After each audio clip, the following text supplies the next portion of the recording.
Айде да видим какво ще ни каже да сготвим изкуствения интелект. Имам една фурна за пица на Ариета, обаче сега ще го накарам да даде някоя по-интересна рецепта.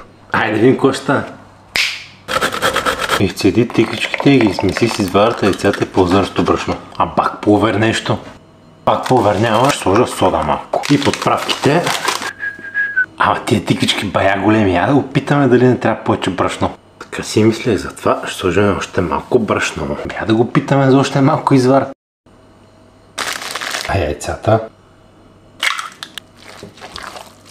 И така. Веро, не са баш питки, ма изглеждат много добре.